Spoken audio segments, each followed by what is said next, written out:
এখন একজন প্রত্যেক দিন ভগবানকে ডাকে কেন না তিনি বৃন্দাবনে যাবেন। কোন বৃন্দাবন না গোলক বৃন্দাবন। আর সেই গোলক বৈকুণ্ঠ বৃন্দাবন মানে গোলক বৃন্দাবনে যাওয়ার জন্য তিনি প্রত্যেক দিন বসে থাকে কোথায় একটা জায়গাতে।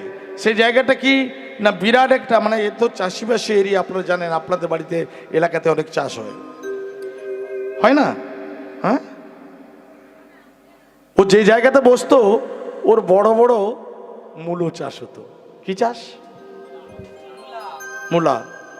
হ্যাঁ, সাদা সাদা বড় বড়। হ্যাঁ, এদিকে চাষ হয় না?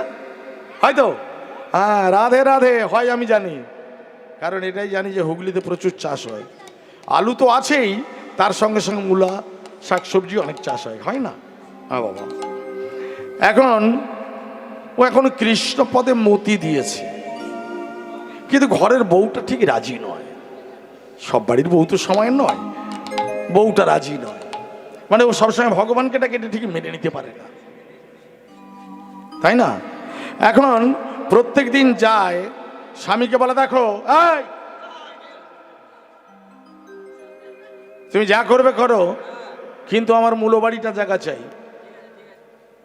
ও করে কি না প্রত্যেক দিন ওই বাড়ি থেকে সকাল থেকে খাবার দাবার নিয়েই চলে যায় আর মূলাবাড়ি গিয়ে জাগে।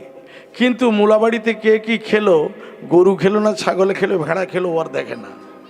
হ্যাঁ, ওর কাজ কি না ওই যে ভগবানের চরণে মতি দিয়েছে, ও বসে বসে একেবারে শুধু নাম করে আর ভগবানকে ডাকে রাধে রাধে। প্রত্যেক দিন ডাকে, কিন্তু দীর্ঘদিন ডাকতে ডাকতে ডাকতে ডাকতে এমন একদিন ভগবানের কৃপা হয়েছে। ভগবান কৃপা করে দৈববাণী হয়ে বলে উঠলেন, ভক্ত তোমার গৃহ সংসার ভালো লাগে না, আমি তোমাকে আমার বৈকুণ্ঠে যাওয়ার জন্য আমি একটা পুষ্প রথ পাঠিয়ে দেবো আগামী দিন। কেমন? ঠিক সকাল 10টার সময়, মনে থাকবে তো? হ্যাঁ, কিন্তু কাউকে বলবে না, তুমি একা যাবে। ঠিক আছে, কাউকে বলবে না তো? বলে না না আমি কাউকে বলবো না। ও ঘরে চলে গেল। রাত্রেবেলা ঘরে গিয়ে ঘুমোচ্ছে, মনে ভাবছে চলে যাব, আর ঘুম আসছে না সারাত্রি মনের আনন্দে, আর ঘুম আসছে না। এদিকে একবার পাশ মারে, ওদিকে একবার পাশ মারে। আর পাশে বউ শুয়ে থাকলে কি বলবে? বলে আরে কি ব্যাপার, তুমি শুধু সারা রাত্রি এদুর ওদুর ঘুরছো কেন, কি হয়েছে? বলে জানো না না না বলবো না।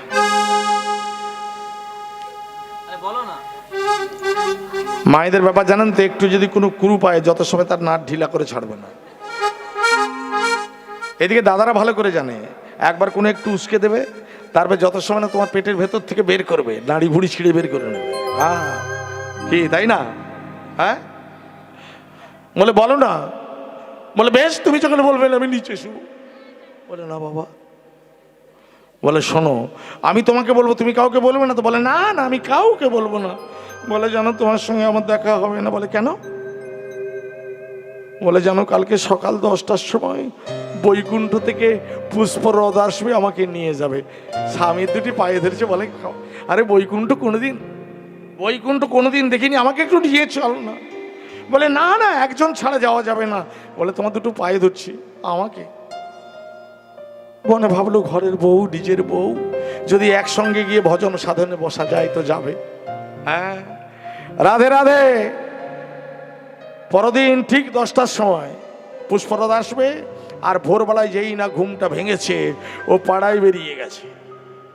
পাড়ায় গেরি ডাকছে, ওরে হারার মা, ও পঞ্চার মারে, ও নিতাইয়ের মা। বলে ও দিদি কি হলো? বলে তোদের সঙ্গে আর আমার দেখা হবে না। বলে কেন গো? বলে জানো না না বলবো না, আমার স্বামী মানা করেছে। ও দিদি বল না রে, কি হয়েছে বল না। মানে পাড়া ঘরে মেয়েরা থাকলে যেমন একটু বলা বলি করে, বলে না, বলে কি বল না রে, একটু বল না। বলে না না দাদা বলতে মানা করেছে। বলে একটু বল না। বলে এই তুই কাউকে বলবি না তো? বলে না না মাথা খারাপ। বলে এই দেখ তোর মাথায় হাত দিয়ে বললাম।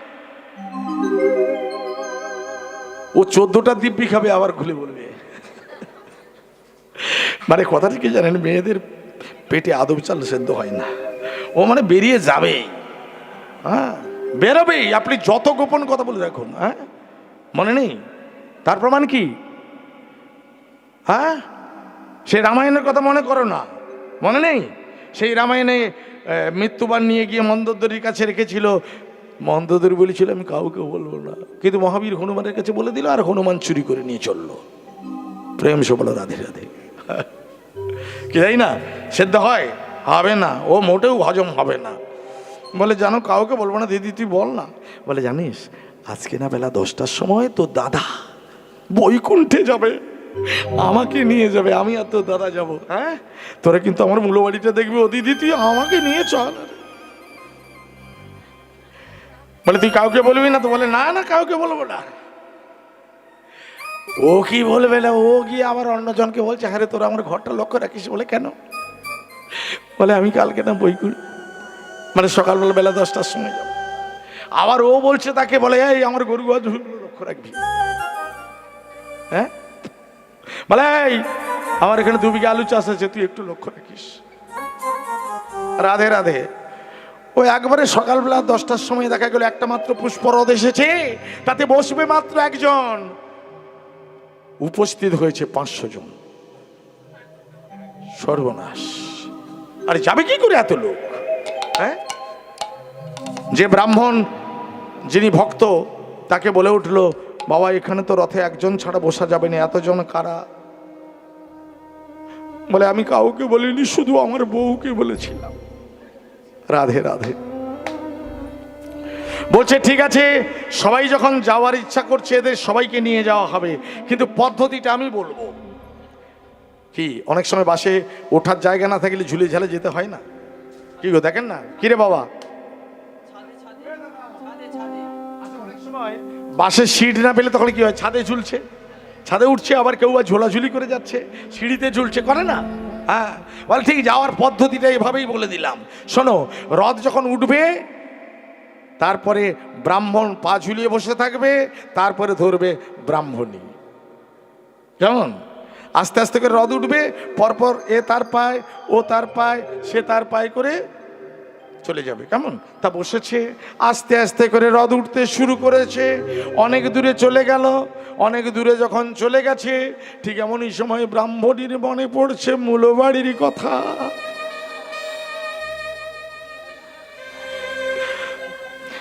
ব্রাহ্মণী বটবট করছে, মানে অনেক দূরে চলে গেছে, মানে মধ্যগমনে চলে গেছে। ও যেতে যেতে বলছে ভটভট করছে। হ্যাঁ ও ঝুলছে আর ধরে দাঁড়িয়ে আছে। কত সুন্দর সাধের মূল বাড়ি, আমাকে ছেড়ে চলে যেতে হলো স্বামীর কথা শুনে, মানে ভটভট করছে। তখন তার পায়ে যিনি ধরেছিল তিনি বলছে, ও দিদি তুমি কি বলছো গো? বলে আর কি সাধে বলছি, কত সাধের মূল বাড়ি, তাকে ফেলে আমাকে চলে যেতে হবে। বলে দিদি ও যেতে যেতে এবার গল্প হচ্ছে, আর কৃষ্ণের কথা হয়নি, ভগবানের কথা হয়নি। বলছে জানো দিদি খুব বড় বড় মূল হতো, এই মায়া আমি ভুলতে পারি, সাদা সাদা বড় বড় মূল। বলছে ও দিদি মূলগুলো খুব ভালো হতো, এই জন্য তুমি বলছো, মনে পড়ে না, মানে ভুলতে পারছো না। বলে হ্যাঁ রে দিদি, কেন এমনি বলছি, কি মোটা মোটা কি বড় বড় মূল হতো। পায়ে হাতটা দিয়ে ধরে আছে। বলছে ও দিদি খুব বড় হতো? বলে হ্যাঁ খুব বড় হতো। বলে দিদি কেমন মোটা হতো? বলে খুব মোটা। বলে বলো না দিদি কেমন মোটা হতো? ও যা পায়ে হাত দিয়েছিল ও ছেড়ে দিয়ে দেখাচ্ছে, দিদি এত মোটা।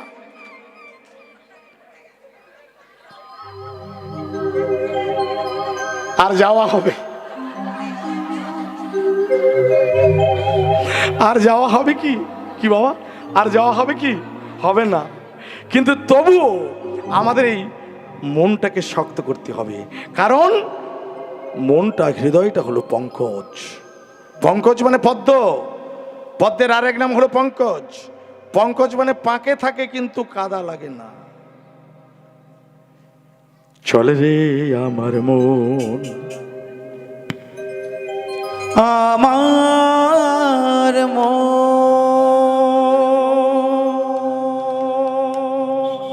মধুর বৃন্দাবন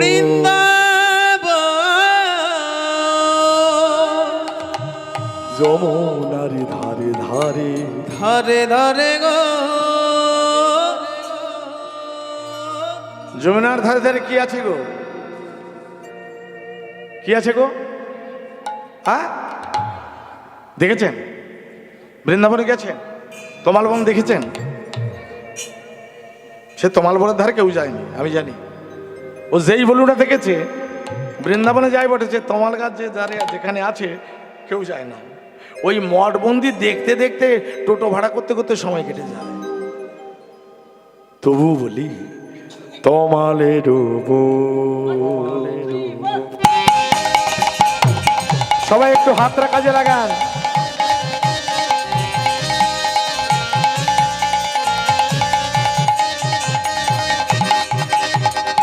চল রে আমার মন মধুর বৃন্দাবন যমুনারি ধারে ধারে তমালে চল রে আমার মন মধুর বৃন্দাবন যমুনারি ধারে ধারে তমালে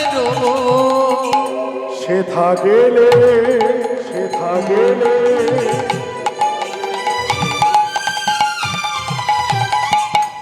দেখতে পাবো দেখতে পাবো যত সখাগণ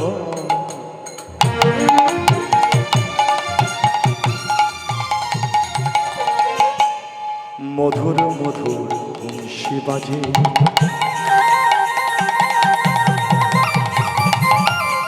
ওই না বৃন্দাবন। চল রে আমার মন মধুর বৃন্দাবন যমুনারি ধারে ধারে তমালে মধুর বৃন্দাবন যমুনারি ধারে ধারে তমালে রাধা কুণ্ড রাধা কুণ্ড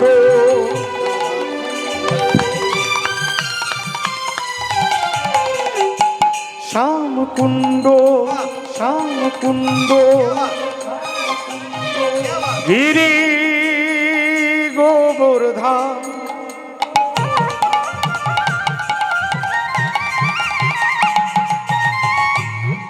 নিত্য নিত্য নিত্য নিত্য খেলা করে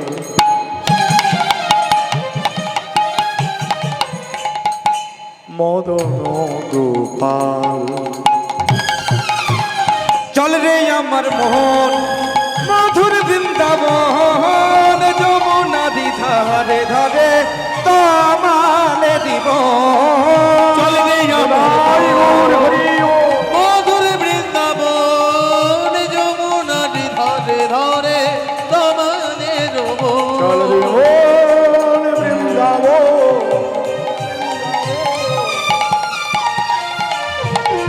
চল রে বৃন্দাবন চল রে মন বৃন্দাবন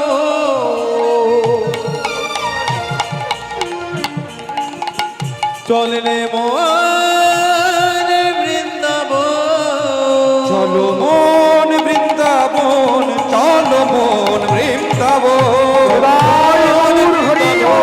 চল রে মন বৃন্দাবন চল মন বৃন্দাবন চল মন বৃন্দাবন চল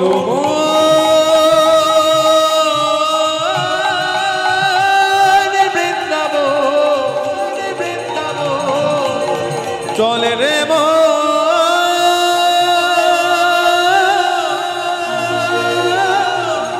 মধুর বৃন্দা